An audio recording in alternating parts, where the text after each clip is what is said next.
Hello students, आज इस lecture में मैं आपके साथ पी ब्लॉक जो चैप्टर है उससे oxidation states and trends in oxidation state, किस तरह से वेरिएशन आते हैं ऑक्सीडेशन स्टेट्स में डिफरेंट ग्रुप्स के अंदर, उसके बारे में डिस्कशन करने जा रहा हूँ। अभी तक जो हमने टॉपिक्स डिस्कस किए हैं वो सभी जनरल टॉपिक्स हैं जो पूरे पी ब्लॉक के लिए एप्लीकेबल होते हैं, और मैंने प्रीवियस वीडियो में भी आपको बताया था कि जो मैं टॉपिक डिस्कस कर रहा हूँ ये टॉपिक जनरल टॉपिक हैं जो सभी जगह एप्लीकेबल होंगे।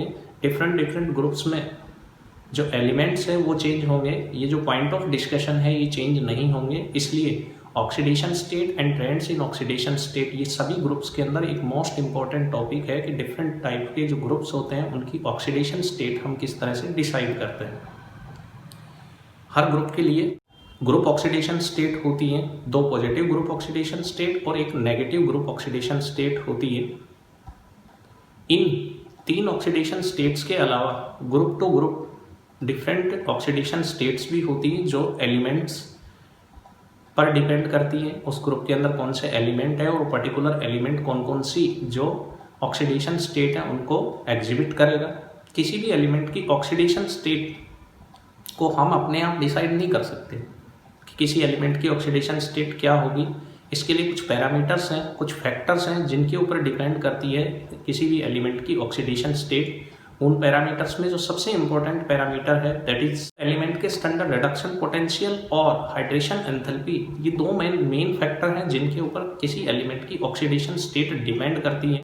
आपको सिंपली यहाँ पर ये समझना है कि किसी एलिमेंट की जो ऑक्सीडेशन स्टेट है उसको हम अपने आप से डिसाइड नहीं कर सकते, उसके कुछ पैरामीटर्स हैं जिनके बेसिस पर ऑक्सीडेशन स्टेट डिसाइड होती है कि पर्टिकुलर एलिमेंट की ऑक्सीडेशन स्टेट उसमें स्टेबल होगी या नहीं होगी। इसलिए एलिमेंट्स की अपनी डिफरेंट ऑक्सीडेशन स्टेट होती है और कुछ ऑक्सीडेशन स्टेट ऐसी होती हैं जिनमें वो स्टेबल होते हैं और कुछ में उनकी स्टेबिलिटी कम रहती है। दूसरी बात, पी ब्लॉक के जो एलिमेंट्स हैं उनके लिए हम क्या बताते हैं, वेरिएबल ऑक्सीडेशन स्टेट के कंसेप्ट की भी बात करते हैं। डी ब्लॉक में भी वेरिएबल ऑक्सीडेशन स्टेट्स की बात की जाती है, लेकिन डी ब्लॉक के अंदर जो स्टडी होती है वो पीरियोडिक स्टडी होती है, लेफ्ट टू राइट हम स्टडी करते हैं, जबकि पी ब्लॉक के अंदर हम ग्रुप स्टडी करते हैं top to bottom. So let us start किस तरह से पी ब्लॉक के एलिमेंट्स की जो ऑक्सीडेशन स्टेट्स हैं उनको डिटरमाइन किया जाता है और फिर उनको अप्लाई कैसे किया जाता है। उनसे रिलेटेड जो क्वेश्चंस है बोर्ड एग्जामिनेशंस में या डिफरेंट टाइप के कॉम्पिटिशन एग्जामिनेशंस में वो किस तरह से पूछे जाते हैं, उनके बारे में इस लेक्चर के अंदर मैं डिस्कस करने जा रहा हूँ। सो topic is oxidation states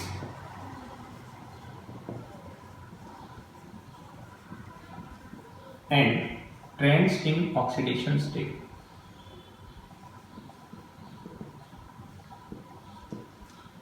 so topic is oxidation state and trends in oxidation state, जो हर ग्रुप के अंदर आपको स्टडी करना है। सबसे पहली चीज ये आती है कि पी ब्लॉक के जो एलिमेंट्स हैं उनकी ऑक्सीडेशन स्टेट्स को किस तरह से डिटरमाइन किया जाता है। सो oxidation states in P block are given by n minus 8 to n, where n is number of valence electrons। जिस भी पर्टिकुलर ग्रुप की हम बात करेंगे उसके number of valence electron n की वैल्यू होगी। ये जो हमने रिप्रेजेंटेशन लिखी है ये एक्सेप्ट ग्रुप 13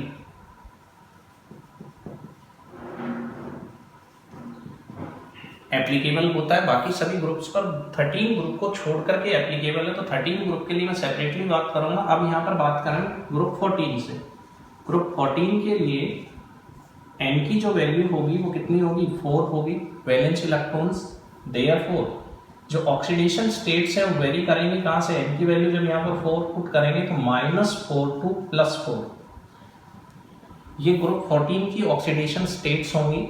यहाँ -4 टू +4 वेरी करेंगी। इसी तरह से ग्रुप 15 के लिए अगर मैं बात करूं तो ग्रुप 15 के लिए n की वैल्यू कितनी होगी, 5, तो ऑक्सीडेशन स्टेट्स वेरी करेंगी -3 to +5। Similarly for group 16 n is equal to 6 आ जाएगा। ऑक्सीडेशन स्टेट्स वेरी करेंगी -2 to +6। इसी तरह से ग्रुप 17 के लिए n की वैल्यू कितनी आएगी 7, देयरफॉर ऑक्सीडेशन स्टेट्स वेरी करेंगी -1 to +7। ये डिफरेंट ग्रुप्स की ऑक्सीडेशन स्टेट्स होती है जो इस रिप्रेजेंटेशन के बेसिस पर हम बता सकते हैं। इसके अलावा ग्रुप 13 में 3 ऑक्सीडेशन स्टेट्स दी जाती है। यहाँ पर नंबर ऑफ वैलेंस इलेक्ट्रॉन 3 होते हैं, लेकिन इस रिप्रेजेंटेशन को अप्लाई नहीं करते हैं किसके ऊपर, ग्रुप 13 पर। इसके लिए सेपरेटली मैं बता रहा हूँ -3 +1 एंड +3 3 ऑक्सीडेशन स्टेट्स की हम बात करते हैं। -3 केवल किसके लिए, बोरॉन के लिए बात की जाती है। मेनली ये 2 ऑक्सीडेशन स्टेट होती है +1 and +3 in group 13 and for group 18, because group 18 elements जो है वो इनर्ट गैसेज हैं, नोबल गैसेज हैं, वो जनरली दूसरे एलिमेंट्स के साथ रिएक्ट नहीं करते। सिर्फ क्रिप्टॉन और जीनोन के जो कंपाउंड्स हैं वो नॉन है। तो क्रिप्टॉन के लिए ग्रुप 18 में फॉर क्रिप्टॉन ऑक्सीडेशन स्टेट्स दी जाती है +2 and +4 and for xenon oxidation state will be +2 +4 and +6।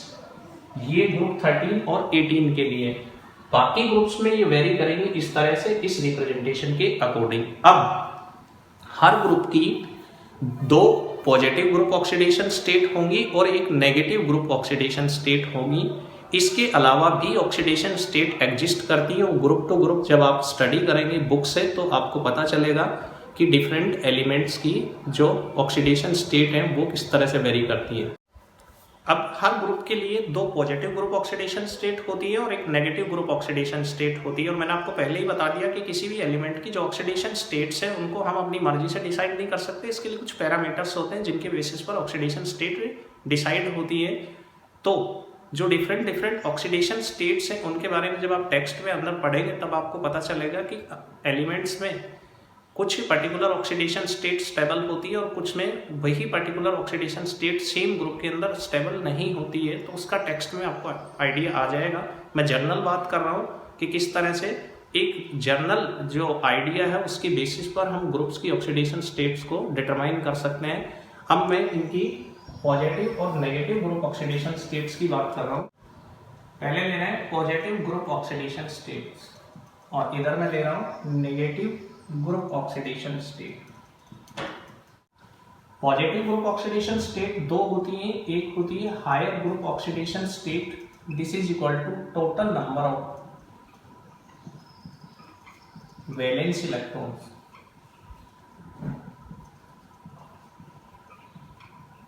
और total number of s and p orbital electrons. और क्या लिख सकते हैं इसको, ग्रुप नंबर -10। इन तीनों से हम क्या कर सकते हैं, higher group oxidation state, positive group oxidation state किसी भी जो ग्रुप है उसके लिए दे सकते हैं। फॉर एग्जांपल अगर मैं ग्रुप 13 की बात करूं तो total number of valence electron group 13 में कितने होते हैं, 3 होते हैं। तो हायर ग्रुप ऑक्सीडेशन स्टेट +3 हो जाएगी। Total number of s and p orbital electron, s में 2 इलेक्ट्रॉन होते हैं, p में 1 होता है क्योंकि 13 ग्रुप का जो जनरल इलेक्ट्रॉनिक कॉन्फ़िगरेशन है वो ns2np1 होता है। तो इसके बेसिस पर अगर हम दें तो भी क्या है कि +3 और ग्रुप नंबर कितना है 13 -10 करेंगे तो भी क्या है कि +3 आएगी। सिमिलरली ग्रुप 14 की बात करेंगे तो total number of valence electron group 14 के अंदर कितने होंगे, ग्रुप 14 में जनरल इलेक्ट्रॉनिक कॉन्फ़िगरेशन ns2np2 होता है। तो s और p के टोटल इलेक्ट्रॉन 4 हो जाएंगे तो +4 रहेगी हायर ग्रुप ऑक्सीडेशन स्टेट। या ग्रुप नंबर -10, ग्रुप नंबर 14 है -10 कर देंगे तो +4 आ जाएगा। इस तरह से हम हायर ग्रुप ऑक्सीडेशन स्टेट को क्या कर सकते हैं, डिटरमाइन कर सकते हैं पॉजिटिव ग्रुप ऑक्सीडेशन स्टेट को। अब बात आती है लोअर ग्रुप ऑक्सीडेशन स्टेट। तो जो लोअर ग्रुप ऑक्सीडेशन स्टेट होगी वो किसके बराबर होगी, lower group oxidation state is always equals to, ये भी पॉजिटिव ग्रुप ऑक्सीडेशन स्टेट की मैं बात कर रहा हूं, higher group oxidation state -2 means जो लोअर ग्रुप ऑक्सीडेशन स्टेट होगी वो हायर ग्रुप ऑक्सीडेशन स्टेट से 2 यूनिट कम रहेगी। For example group 13, again group 13 के लिए जो हायर ग्रुप ऑक्सीडेशन स्टेट है वो कितनी होती है +3, तो लोअर कितनी हो जाएगी 2 यूनिट लेस +1। ग्रुप 14 के लिए अगर हम बात करें तो ग्रुप 14 के लिए कितनी होती है हायर +4, तो ये कितनी हो जाएगी +2। इसी तरह से अगर मैं ग्रुप 15 के लिए बात करूं तो ग्रुप 15 के लिए +5, तो लोअर कितनी हो जाएगी +3। इसी तरह से ग्रुप 16 के लिए अगर हम बात करें तो 16 में ये +6 और ये कितनी हो जाएगी +4 हो जाएगी। लोअर ग्रुप ऑक्सीडेशन स्टेट ये हायर है और ये लोअर। इसी तरह से ग्रुप 17 की अगर मैं बात करूं तो 17 में हायर हो जाएगी +7 और लोअर हो जाएगी +5। इस तरह से ये जो है पॉजिटिव ग्रुप ऑक्सीडेशन स्टेट है। इसके अलावा 15, 16, 17 जो ग्रुप हैं इनके अंदर और दूसरे पॉजिटिव ग्रुप ऑक्सीडेशन स्टेट्स भी हो सकती हैं, वो एलिमेंट्स पर डिपेंड करेंगे, एलिमेंट्स के अकॉर्डिंग वेरी करेंगी। एक और इम्पोर्टेंट चीज़ मैं आपको बता दूं, किसी भी एलिमेंट की जो ऑक्सीडेशन स्टेट है वो किस चीज़ से पर डिपेंड कर रही है। यहाँ पर पी ब्लॉक के एलिमेंट्स में वो एलिमेंट अपने कितने number of unpaired electron use करता है बॉन्डिंग के अंदर। मोस्ट इंपॉर्टेंट चीज़ है जो आपको यहाँ पर नोट करनी है कि कोई एलिमेंट बॉन्डिंग के दौरान जब वो बॉन्ड बनाएगा अपने सराउंडिंग में तो कितने अनपेयर्ड इलेक्ट्रॉन्स का वो यूज कर रहा है, उसके बेसिस पर उसकी जो ऑक्सीडेशन स्टेट है उसको डिटरमाइन किया जाता है या उसकी ऑक्सीडेशन स्टेट दी जाती है on the basis of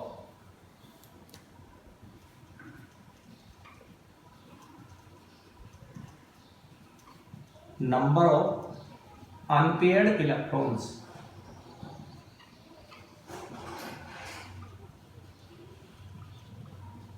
used by an element during bonding। ये मोस्ट इंपॉर्टेंट चीज है, आपको नोट भी कर लेनी है कि बॉन्डिंग के दौरान वो कितने number of unpaired electron use कर रहा है उस पर उसकी ऑक्सीडेशन स्टेट डिपेंड करेगी जब वो कोवेलेंट कंपाउंड्स बनाएगा। बिकॉज जो पी ब्लॉक के मेंबर्स हैं वो जनरली क्या बनाते हैं, कोवेलेंट कंपाउंड्स बनाते हैं। अब हम बात कर रहे हैं नेगेटिव ग्रुप ऑक्सीडेशन स्टेट की। नेगेटिव ग्रुप ऑक्सीडेशन स्टेट किस तरह से डिटरमाइन की जाती है, it is given by group number -18 again except group 13। ये ग्रुप 13 पर एप्लीकेबल नहीं है, एक्सेप्ट ग्रुप 13। तो ये जो रिप्रेजेंटेशन है ये भी ग्रुप 13 पर एप्लीकेबल नहीं है। अब अगर मुझे अलग अलग ग्रुप्स के लिए बात करनी है तो ग्रुप 14 के लिए जो नेगेटिव ग्रुप ऑक्सीडेशन स्टेट आएगी 14 -18 कितना हो जाएगा -4। ग्रुप 15 के लिए -3, ग्रुप 16 के लिए -2 एंड ग्रुप 17 के लिए आ जाएगी आपके पास -1 और 18 ग्रुप के लिए 0, क्योंकि उसको 0 ग्रुप बोलते हैं। तो जो नेगेटिव ग्रुप ऑक्सीडेशन स्टेट है मैंने आपको यही इसी तरह से बताई थी स्टार्टिंग में, जो हमने रिप्रेजेंटेशन लिखी थी n-8 2 +n। तो पॉजिटिव ग्रुप ऑक्सीडेशन स्टेट तो यहाँ पर आ रही है आपके पास 14th ग्रुप की positive group oxidation state highest कितनी होती है +4 और नेगेटिव कितनी रहेगी -4। 15 के लिए -3 2 +5, 16 के लिए -2 2 +6, 17 के लिए -1 2 +7। इस तरह से ये पॉजिटिव ग्रुप ऑक्सीडेशन स्टेट और ये नेगेटिव ग्रुप ऑक्सीडेशन स्टेट जो है वो लिखी जाती हैं ग्रुप्स में। जो जनरल ऑक्सीडेशन स्टेट होती हैं यानी जिनको हम ग्रुप ऑक्सीडेशन स्टेट कहते हैं उनमें वेरिएशन किस तरह से होता है, क्योंकि मोस्ट इंपॉर्टेंट यही होती है इनकी जो ग्रुप ऑक्सीडेशन स्टेट्स हैं इनके क्या एप्लीकेशन है उसकी अभी हम बात करेंगे। अब आपको ऑक्सीडेशन स्टेट्स किस तरह से डिटरमाइन करते हैं किसी भी ग्रुप के लिए इसका आपको आइडिया लग गया। अब डिफरेंट जो ऑक्सीडेशन स्टेट्स जिनकी हमने बात की है, group oxidation state, positive group oxidation state और नेगेटिव ग्रुप ऑक्सीडेशन स्टेट, उनकी स्टेबिलिटीज को किस तरह से एक्सप्लेन किया जाता है, स्टेबिलिटीज को किस तरह से बताया जाता है, उसका डिस्कशन करेंगे। अब हम हमेशा जो पॉजिटिव ग्रुप ऑक्सीडेशन स्टेट होती है उनमें जो हायर ग्रुप ऑक्सीडेशन स्टेट होती है इसकी stability top to bottom decrease होती है, फ्रॉम टॉप टू बॉटम। और जो लोअर ग्रुप ऑक्सीडेशन स्टेट होती है उसकी स्टेबिलिटी टॉप टू बॉटम क्या होती है, इंक्रीज होती है, फ्रॉम टॉप टू बॉटम। अब इसका रीजन क्या है, ऐसा क्यों होता है कि हायर ग्रुप ऑक्सीडेशन स्टेट की स्टेबिलिटी डिक्रीज होती है और लोअर ग्रुप ऑक्सीडेशन स्टेट की स्टेबिलिटी इंक्रीज होती है top to bottom? Reason due to inert pair effect.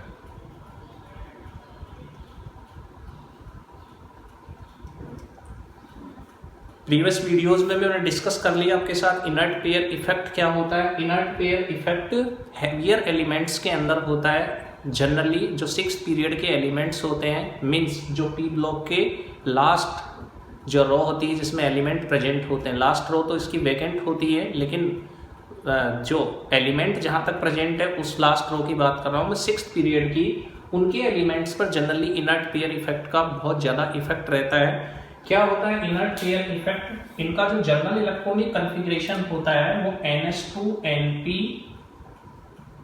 1 to 6 होता है पी ब्लॉक के मेंबर्स का।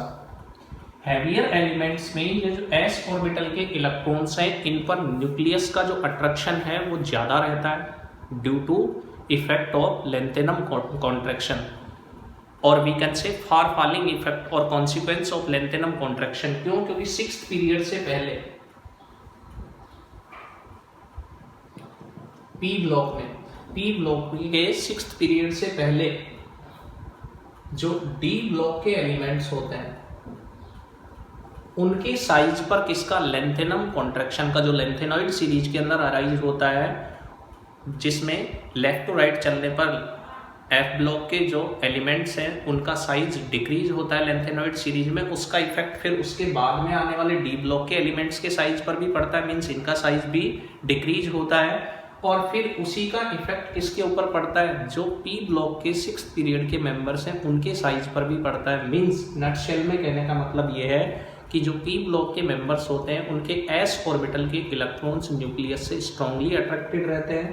पूरा एक जो पेयर होता है s ऑर्बिटल के अंदर 2 इलेक्ट्रॉन्स का, ये एक तरह से क्या हो जाता है, इनर्ट हो जाता है, बॉन्ड फॉर्मेशन में पार्टिसिपेट नहीं करता। That's why it is called inert pair effect. तो इनर्ट पेयर इफेक्ट की वजह से जो लोअर ऑक्सीडेशन स्टेट है उसकी स्टेबिलिटी जब ऊपर से नीचे की तरफ जाएंगे तो इंक्रीज होगी। क्यों? जैसे मैं ग्रुप 13 की ही अगर बात करूं तो ग्रुप 13 में अपने पास ऑक्सीडेशन स्टेट कौन सी है, हायर है +3 और लोअर है +1। अब ये +3 क्यों है? क्योंकि s ऑर्बिटल में 2 इलेक्ट्रॉन थे और p में कितने इलेक्ट्रॉन थे, एक। Total number of valence electrons के बराबर हमने हायर ग्रुप ऑक्सीडेशन स्टेट को बताया। अब बिकॉज हैवियर एलिमेंट्स में s ऑर्बिटल के इलेक्ट्रॉन बॉन्ड फॉर्मेशन में पार्टिसिपेट नहीं कर रहे। अब जब बॉन्ड फॉर्मेशन में ये पार्टिसिपेट नहीं कर रहे तो बॉन्ड फॉर्मेशन में कितने इलेक्ट्रॉन पार्टिसिपेट कर रहे हैं, सिर्फ p का एक इलेक्ट्रॉन अनपेड इलेक्ट्रॉन पार्टिसिपेट कर रहा है। और मैंने आपको बताया है कि जो ऑक्सीडेशन स्टेट है वो किस पर डिपेंड करती है, अनपेड इलेक्ट्रॉन्स पर डिपेंड करती है। तो केवल एक इलेक्ट्रॉन बचा हमारे पास, इसलिए वो केवल एक बॉन्ड बनाने की कैपेसिटी रखेगा एलिमेंट। मीन्स जो हैवियर एलिमेंट्स है उनके अंदर लोअर ऑक्सीडेशन स्टेट की स्टेबिलिटी क्या रहती है, ज़्यादा रहती है। And the reason is inert pair effect. Now अब अगर हम बात करें किसकी, नेगेटिव ग्रुप ऑक्सीडेशन स्टेट की, तो नेगेटिव ग्रुप ऑक्सीडेशन स्टेट की स्टेबिलिटी भी डाउन द ग्रुप क्या होती है, डिक्रीज होती है।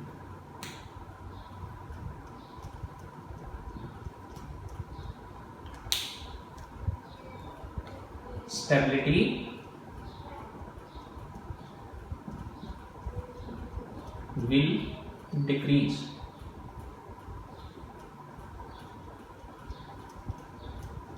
down the group.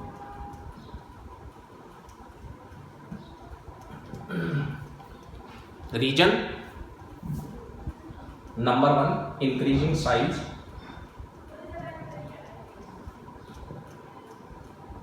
Down the group size increase होगा. नंबर 2, डिक्रीजिंग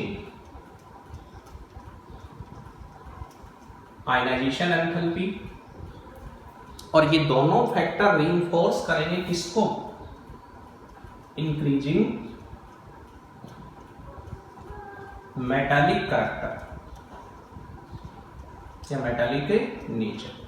इन 3 रीजन्स की वजह से जो नेगेटिव ग्रुप ऑक्सीडेशन स्टेट है उसकी स्टेबिलिटी भी क्या होती जाती है? डिक्रीज होती जाती है. 13th ग्रुप में boron rarely negative 3 oxidation state show करता है. 14th ग्रुप के अंदर जो कार्बन है वो नेगेटिव 4 ऑक्सीडेशन स्टेट शो करता है. जनरली जो बाकी एलिमेंट्स है वो पॉजिटिव ग्रुप ऑक्सीडेशन स्टेट ही शो करते हैं. 15th ग्रुप में आपके पास नाइट्रोजन और फॉस्फोरस, नाइट्रोजन में ज़्यादा टेंडेंसी होती है नेगेटिव ग्रुप ऑक्सीडेशन स्टेट की, फॉस्फोरस में उससे कम रहती है. बाकी element generally positive group oxidation state ही शो करते हैं. इसी तरह से 16th ग्रुप में जब आप जाएंगे तो ऑक्सीजन और sulphur negative group oxidation state show करने की ज़्यादा टेंडेंसी रखते हैं. बाकी elements positive group oxidation state show करने की टेंडेंसी रखते हैं. उसमें भी जो हैवियर एलिमेंट्स होते हैं सभी ग्रुप्स में वो लोअर ऑक्सीडेशन स्टेट को ज़्यादा फेवर करते हैं एज कम्पेयर टू हायर. ये मैंने आपसे डिस्कस कर लिया. तो इनकी स्टेबिलिटीज किस तरह से चेंज होती है उसके बारे में मैंने आपको बता दिया कि ऑक्सीडेशन स्टेट्स पहले भी मैं प्रीवियस वीडियोस के अंदर भी इसको डिस्कस कर चुका हूँ. आज मैंने आपको और अच्छे से बता दिया. अब आपको क्लियर हो गया होगा कि क्यों नेगेटिव ग्रुप ऑक्सीडेशन स्टेट की स्टेबिलिटी डिक्रीज होती है, क्यों हायर ग्रुप ऑक्सीडेशन स्टेट की stability down the group decrease होती है और lower group oxidation positive group oxidation की स्टेट की स्टेबिलिटी इंक्रीज क्यों होती है. नेक्स्ट, ऑक्सीडेशन स्टेट्स के एप्लीकेशंस क्या है. पहला एप्लीकेशन मैं बात कर रहा हूँ कोवेलेंट नेचर के लिए. किस तरह से अप्लाई करते हैं कोवेलेंट नेचर के लिए? जनरली मैंने आपको बता दिया पी ब्लॉक के जो एलिमेंट्स हैं वो कोवेलेंट कंपाउंड बनाते हैं. बट कोवेलेंट नेचर को किस तरह से अफेक्ट करती है ऑक्सीडेशन स्टेट? किसी भी पर्टिकुलर एलिमेंट, एक एलिमेंट की 2 डिफरेंट ऑक्सीडेशन स्टेट्स को जब हम कंपेयर करते हैं, एक ही एलिमेंट की 2 डिफरेंट ऑक्सीडेशन स्टेट्स को जब हम कंपेयर करेंगे तो उस पर्टिकुलर एलिमेंट की हायर ऑक्सीडेशन स्टेट में जो कंपाउंड्स बनेंगे they will be more covalent as compare to its lower oxidation state. Means compounds of higher oxidation state of a particular element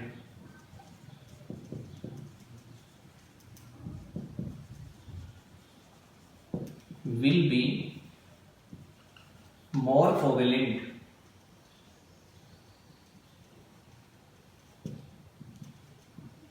than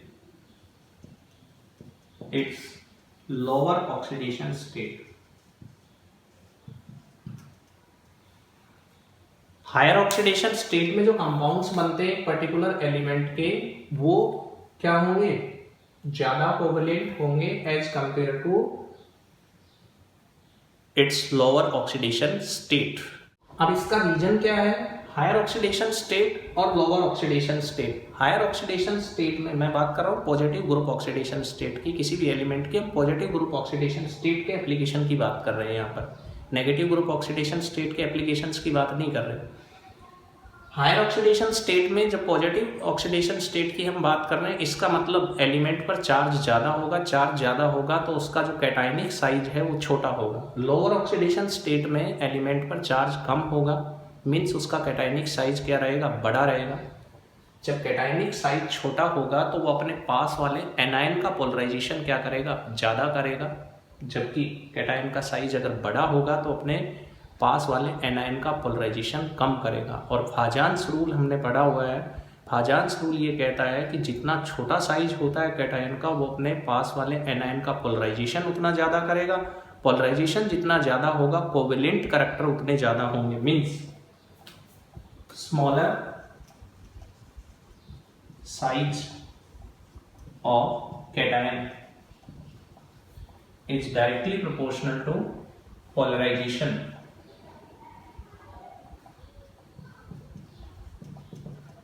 of anion, और जितना ज्यादा polarization होगा is directly proportional to covalent character या covalent nature. Size छोटा होगा, अपने पास वाले anion का पोलराइजेशन ज्यादा करेगा, पोलराइजेशन ज्यादा करेगा तो कोवेलेंट कैरेक्टर ज्यादा होंगे। यहीं पर मैं आपको बता देता हूं, साथ साथ इसको डायरेक्टली प्रोपोर्शनल टू हम लिख सकते हैं एसिडिक नेचर। एसिडिक नेचर भी क्या होती है, इंक्रीज होती है, मीन्स हायर ऑक्सीडेशन स्टेट। अभी उसकी हम बात कर लेंगे, अभी एसिडिक नेचर की नेक्स्ट पॉइंट में मैं बात कर लूंगा। तो ये इंपॉर्टेंट चीज है आपको समझने के लिए कि किस तरह से पोलराइजेशन पर कोवेलेंट कैरेक्टर और एसिडिक नेचर डिपेंड करती है। अब मैं एग्जांपल ले रहा हूं, for example PCl5 and PCl3। ये क्वेश्चन बोर्ड का 15th ग्रुप में मोस्ट इंपॉर्टेंट क्वेश्चन है, जो अक्सर पूछा जाता है। दो तरीके से पूछा जाता है, या तो PCl5 is more covalent then PCl3 सीधा क्वेश्चन आता है, या आता है pentahalides of phosphorus are more covalent than trihalides. मैंने आपको बता दिया कि पी ब्लॉक के जो मेंबर्स हैं वो जनरली क्या बनाते हैं, कोवेलेंट कंपाउंड बनाते हैं, लेकिन उनके लोअर ऑक्सीडेशन स्टेट के जो कंपाउंड्स होते हैं they will be less covalent as compare to higher oxidation state compounds, या यूं कहें कि उनके हायर ऑक्सीडेशन स्टेट के जो कंपाउंड्स हैं they will be more covalent as compare to lower oxidation state. और इंपॉर्टेंटली मैं आपको फिर वापस रिपीट करके बता रहा हूं, यहां हम बात कर रहे हैं पर्टिकुलर एलिमेंट के दो डिफरेंट कंपाउंड्स की, यहां पर अलग अलग एलिमेंट्स की बात नहीं कर रहे हैं। फॉस्फोरस के ही दो कंपाउंड्स को हम कंपेयर कर रहे हैं उसकी अलग अलग ऑक्सीडेशन स्टेट में। यहाँ पर फॉस्फोरस की ऑक्सीडेशन स्टेट +5 होगी और यहाँ पर कितनी होगी, +3। अब जितना ज्यादा +4 होगा कैटायन का साइज उतना क्या रहेगा, छोटा रहेगा, और कैटायन का साइज जितना छोटा होगा वो अपने पास वाले क्लोराइड एनायन का पोलराइजेशन उतना ज्यादा करेगा। पोलराइजेशन ज्यादा करेगा तो कोवेलेंट कैरेक्टर ज्यादा होंगे। It means higher oxidation state का जो कंपाउंड है PCl5 which will be more covalent than lower oxidation state. यहाँ पर कैटायन का साइज क्या रहेगा, बड़ा रहेगा, क्योंकि चार्ज कम है तो पोलराइजेशन भी कम होगा, और पोलराइजेशन कम होगा तो कोवेलेंट कैरेक्टर भी कम होंगे। फॉर एग्जांपल और ले सकते हैं SF6 SF4। अगर मैं कोवेलेंट नेचर की बात करूं तो SF6 के अंदर कोवेलेंट नेचर ज्यादा होगी। जनरली फ्लोरीन जो है वो क्या बनाता है, आयनिक टाइप के कंपाउंड बनाता है, लेकिन जो फाजान्स रूल है वो आयनिक बॉन्ड में कोवेलेंट कैरेक्टर्स को डिफाइन करता है कि ये ज्यादा कोवेलेंट कैरेक्टर वाला होगा और ये कम कोवेलेंट कैरेक्टर वाला होगा। इस तरह से हम बता सकते हैं कोवेलेंट नेचर को ऑक्सीडेशन स्टेट के बेसिस पर हम इजीली एक्सप्लेन कर सकते हैं कि कोवेलेंट नेचर किस तरह से दी जाती है। हायर ऑक्सीडेशन स्टेट के जो कंपाउंड्स है they will be more covalent as compare to lower oxidation state. ये सभी जगह एप्लीकेबल है पी ब्लॉक के अंदर।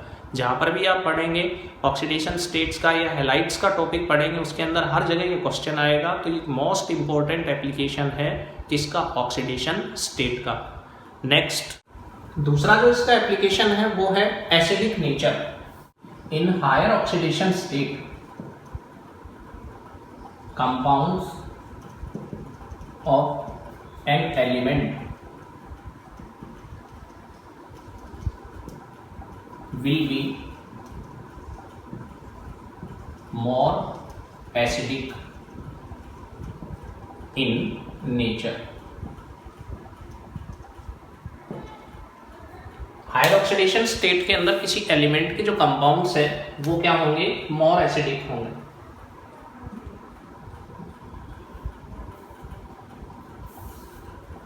Higher oxidation state as compare to lower oxidation state. जिस तरह से हम बात कर रहे थे कोवेलेंट नेचर की ऑक्सीडेशन स्टेट के बेसिस पर कि हायर ऑक्सीडेशन स्टेट के जो कंपाउंड्स है किसी एलिमेंट के वो ज़्यादा कोवेलेंट होते हैं, उसी तरीके से किसी एलिमेंट के हायर ऑक्सीडेशन स्टेट के जो कंपाउंड्स होते हैं वो ज़्यादा एसिडिक होते हैं। फॉर एग्जाम्पल अगर मैं बात करूँ नाइट्रोजन के ऑक्साइड की तो NO नाइट्रिक ऑक्साइड और N2O these both are neutral, दोनों क्या होते हैं, न्यूट्रल होते हैं। यहाँ पर जो ऑक्सीडेशन स्टेट है नाइट्रोजन की वो कितनी होती है, +2 है, और इसमें कितनी होती है, +1 होती है। जबकि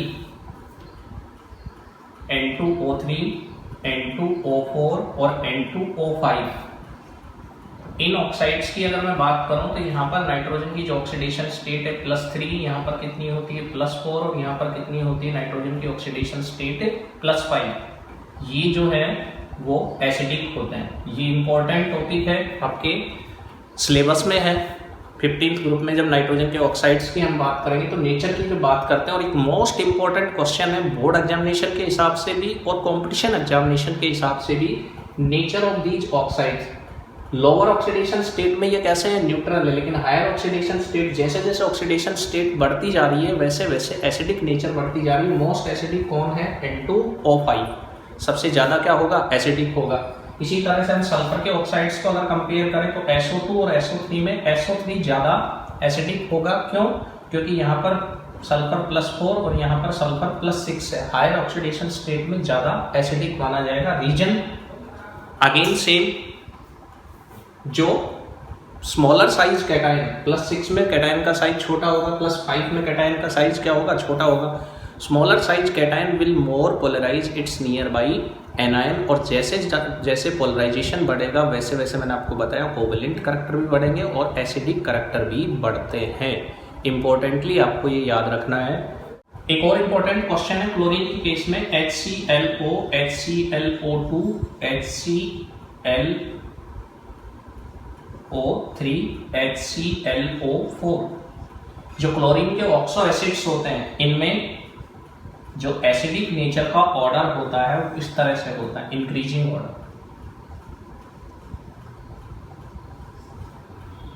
मींस लेफ्ट टू राइट क्या होती है, एसिडिक नेचर इंक्रीज होती है। उसका रीजन, यहाँ पर क्लोरीन +1 है, यहाँ पर क्लोरीन +3 है, यहाँ पर क्लोरीन +5 है, और यहाँ पर क्लोरीन +7। जैसे जैसे ऑक्सीडेशन स्टेट बढ़ती जाएगी, प्लस ऑक्सीडेशन स्टेट, कैटायन का साइज छोटा होता जाएगा और अपने पास वाले एनायन का पोलराइजेशन ज़्यादा करेगा और एसिडिक नेचर और कोवेलेंट नेचर दोनों को बढ़ाएगा। These are the 2 most important applications of oxidation state, जो आपको टेक्स्ट में भी पढ़ने को मिलेगी और इनसे रिलेटेड डेफिनेटली बोर्ड के अंदर क्वेश्चन आता है। बोर्ड में ही नहीं आता, कंपटीशन एग्जाम्स में भी ये क्वेश्चन बहुत ज़्यादा इंपॉर्टेंस रखते हैं।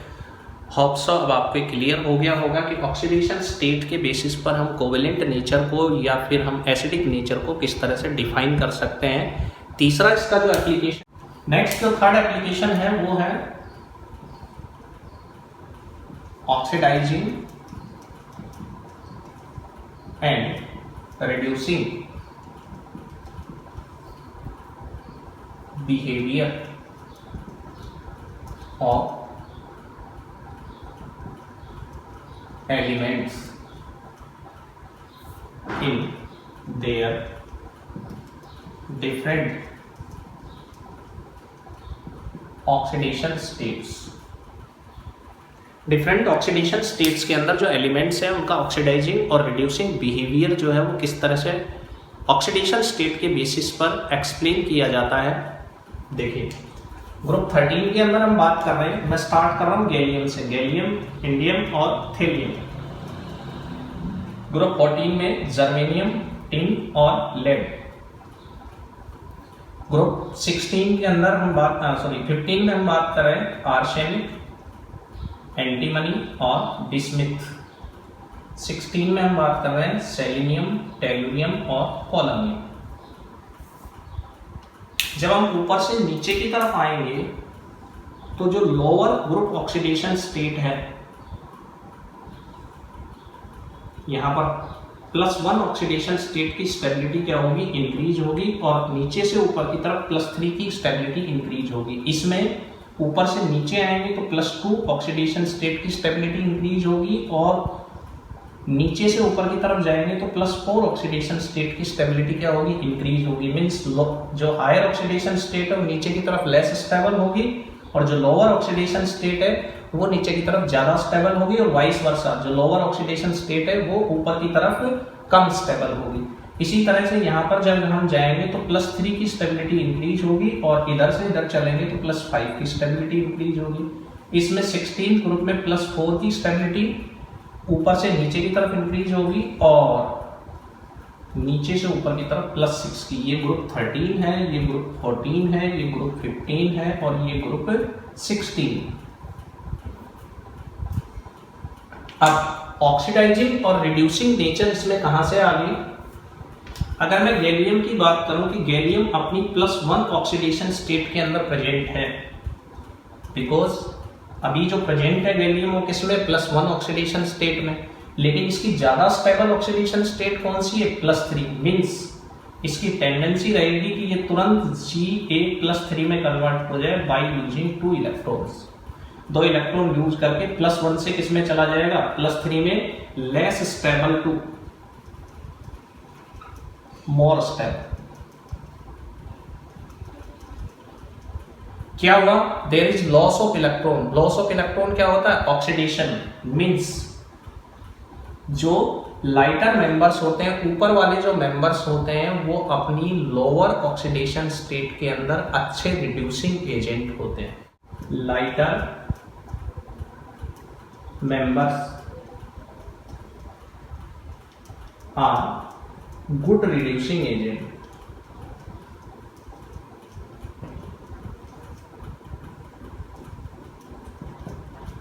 in their lower oxidation state। Lower oxidation state के अंदर वो अच्छे रिड्यूसिंग एजेंट होंगे। क्यों होंगे अच्छे reducing agent? Because they will convert from less stable to more stable oxidation state. Gallium के लिए +3 ज्यादा स्टेबल ऑक्सीडेशन स्टेट है बजाय +1 के, और वाइस वर्सा। अगर मैं थैलियम की बात करूं तो थैलियम अगर +3 ऑक्सीडेशन स्टेट में प्रेजेंट है, it will be less stable. आपको एक्सप्लेन कर दिया मैंने क्यों होगी less stable. Then it will readily convert into Tl+1 by gaining 2 electrons. अब जब इसने इलेक्ट्रॉन गेन किया, इसका मतलब यहां पर इसका क्या हो रहा है? रिडक्शन हो रहा है। मींस जो हैवियर मेंबर्स होंगे,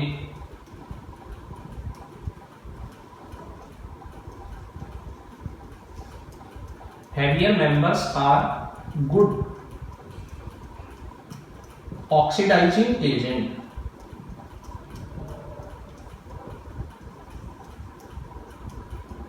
in their higher oxidation state।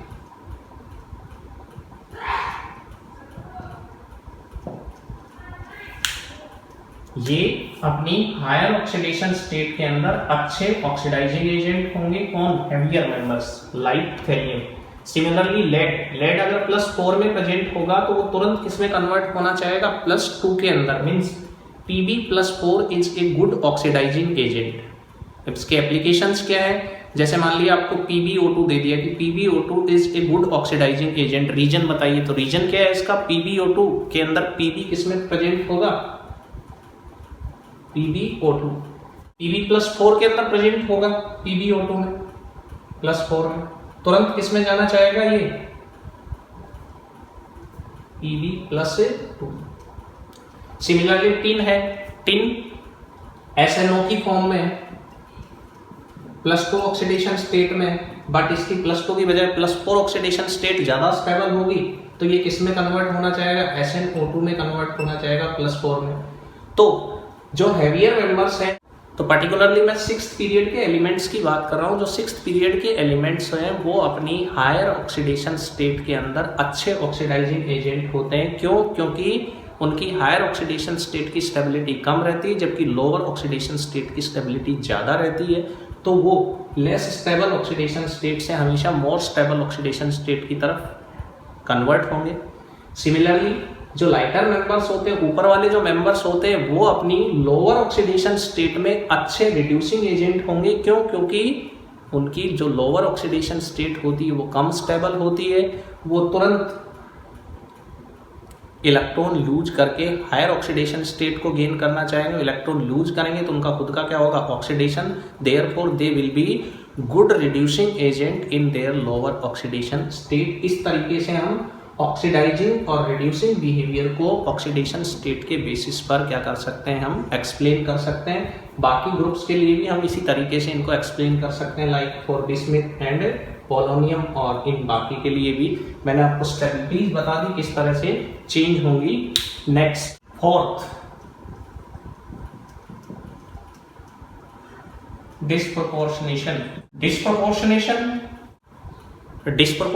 क्या होता है, एक एलिमेंट पर्टिकुलर एक ऑक्सीडेशन स्टेट में रिएक्शन होने पर दो अलग अलग ऑक्सीडेशन स्टेट्स के अंदर कन्वर्ट हो जाता है, और जो रिएक्टेंट स्पीसी होती है उसकी ऑक्सीडेशन स्टेट जो प्रोडक्ट में उससे स्पीसीज बन रही है, उन प्रोडक्ट स्पीसीज की ऑक्सीडेशन स्टेट की इन बिटवीन आएगी कहीं पर।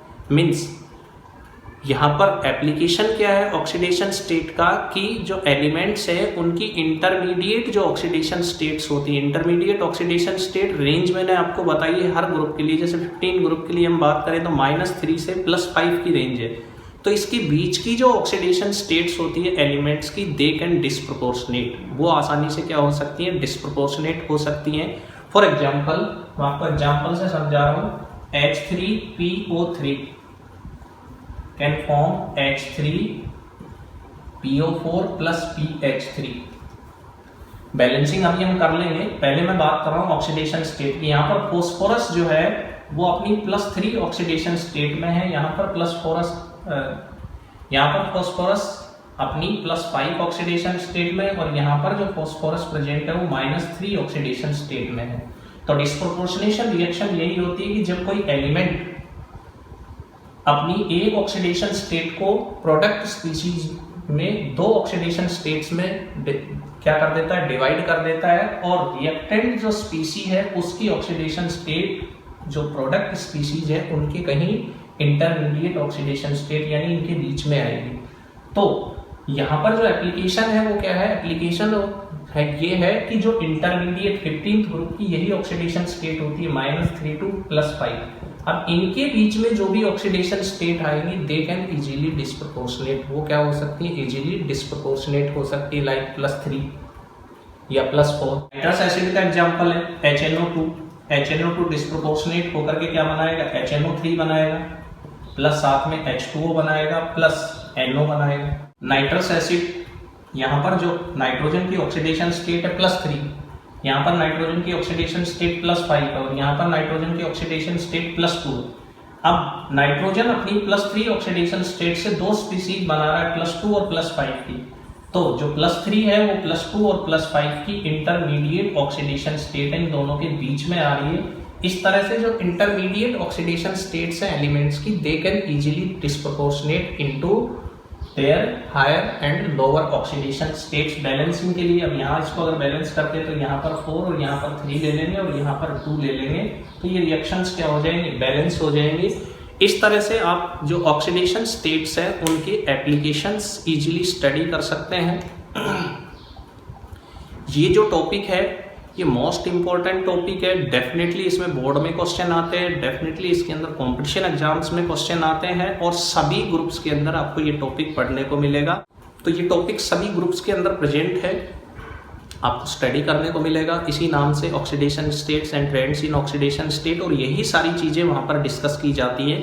तो आपको बार बार अलग अलग ना पढ़ने की बजाय एक जगह आपको एक बार अगर इसको अच्छे से समझ लेंगे तो आपको कोई भी डाउट इसके अंदर नहीं रहेगा। आप वीडियो को 2-3 बार देखें, फिर भी अगर आपको कोई डाउट रहता है तो आप मैसेज बॉक्स में कमेंट करें और अपने डाउट्स को क्लियर करें। This is the most important topic for board examination. इसी तरह से अब नेक्स्ट वीडियोज़ के अंदर, नेक्स्ट लेक्चर्स के अंदर मैं डिस्कस करूँगा इसकी chemical reactivity, because P block के जो एलिमेंट्स हैं उनकी केमिकल रिएक्टिविटी भी मोस्ट इम्पॉर्टेंट, जैसे reactivity towards hydrogen, reactivity towards halogen, ये मोस्ट इंपॉर्टेंट है, रिएक्टिविटी टुवार्ड्स ऑक्सीजन।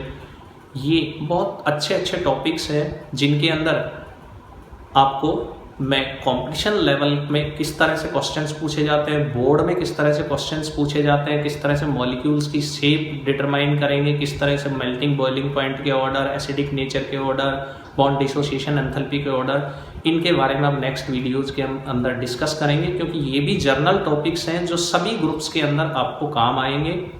सो इसी तरह के जो नॉलेजेबल वीडियोज़ हैं इनके लिए आप मेरे channel Bablu sir KVS chemistry के साथ बने रहिए। आपको कोई भी डाउट होता है मेरे मैसेज बॉक्स में आप कमेंट कीजिए, मैं आपके डाउट ज़रूर क्लियर करूँगा।